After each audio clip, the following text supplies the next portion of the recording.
नमस्कार, मी शुभम घनश्यामठक।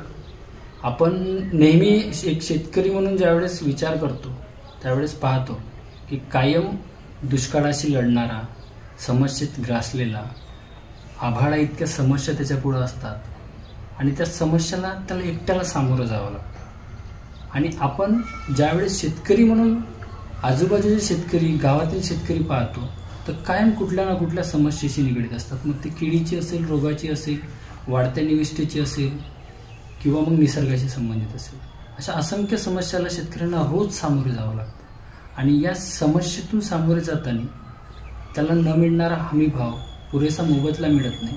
म्हणून आपण नेहमी म्हणतो की शेती म्हणजे तोट्याचा व्यवसाय आहे। पण हाच तोट्याचा व्यवसाय एक शेतकरी म्हणून ज्यावेळेस आपण अभ्यास पूर्ण करतो त्यावेळेस निश्चितच तो फायद्याचा ठरू लागतो। तर त्याचं कारण असं की निखिल टेटू यांनी लिहिलेलं शेतकरी हाच एक शेती तज्ञ पुस्तक, हे पुस्तक जर प्रत्येक शेतकऱ्यांनी वाचलं तर त्या पुस्तकातून आपल्याला लक्षात येईल की एका शेतकऱ्याने जर इतका अभ्यास आपल्या शेतीचा केला, सामान्य गोष्टीचा जर बारकाईने अभ्यास केला तर नक्कीच शेतकऱ्याला कधीच कुठल्या दुजोऱ्याची गरज पडणार नाही, त्याला कुणावर अवलंबून राहण्याची गरज पडणार नाही। स्वतःच्या शेतीत तो शेतीतज्ञ होऊ शकतो, याचा उत्तम उदाहरण या पुस्तकात त्यांनी मांडलेलं आहे। एक इंजिनिअरिंग फील्डचा मुलगा जो शेतीचा अभ्यास करून शेती करायला सुरुवात करतो आणि तो इतक्या चांगल्या पद्धतीने शेती करत शेतीचा अभ्यास करतो।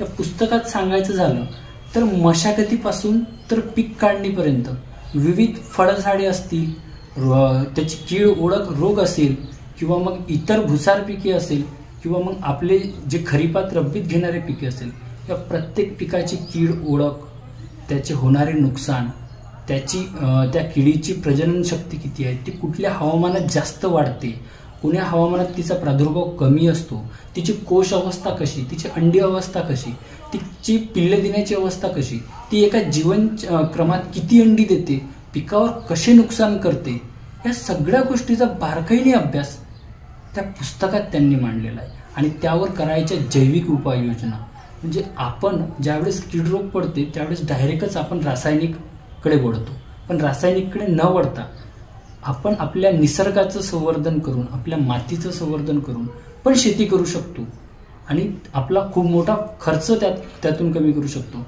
ही सगळी माहिती या पुस्तकात मांडलेली आहे, ज्यामध्ये जैविक शेती व्यवस्थापन असेल, पिकांवरील कीड रोग असेल, फळझाडांवरील कीड रोग असेल, मक्षिकारी असतील किंवा पाने, फुले, फळे कुंतरणाऱ्या अळ्या असतील, नुकसान करणाऱ्या अळ्या असतील, पिकावरील रोग आणि त्याचे नियंत्रण असेल, जमिनीतील कीड आणि अळ्या असतील।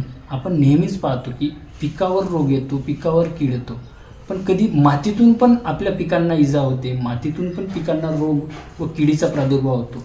ते पण सगळ्या पद्धती याच्यात मांडलेले आहे। जैविक पद्धतीने तण नियंत्रण कसे करावे, जैविक पद्धतीने कीड नियंत्रण कसे करावे, मिश्र पीक पद्धतीने होणारे फायदे, मिश्र पीक पद्धतीने आपण आपला खर्च कसा कमी करू शकतो, जैविक कीड नियंत्रण, रोग व्यवस्थापन, कीड रोग व्यवस्थापन, या सगळ्या गोष्टीची विस्तार माहिती शेतकरी हा शेतीतज्ञ या पुस्तकात मांडलेली आहे।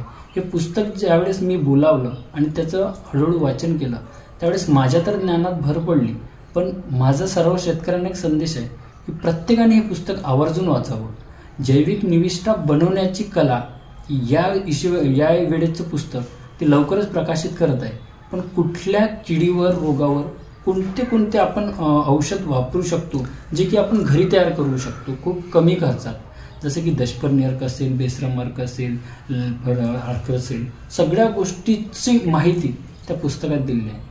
तर प्रत्येक शेतकऱ्याने जर या पद्धतीने अभ्यास करून जर शेती केली तर निश्चितच शेती हा एक तोट्याचा व्यवसाय नाही तर एक संधी आणि फायद्याचा व्यवसाय आपण ठरवू शकतो। धन्यवाद।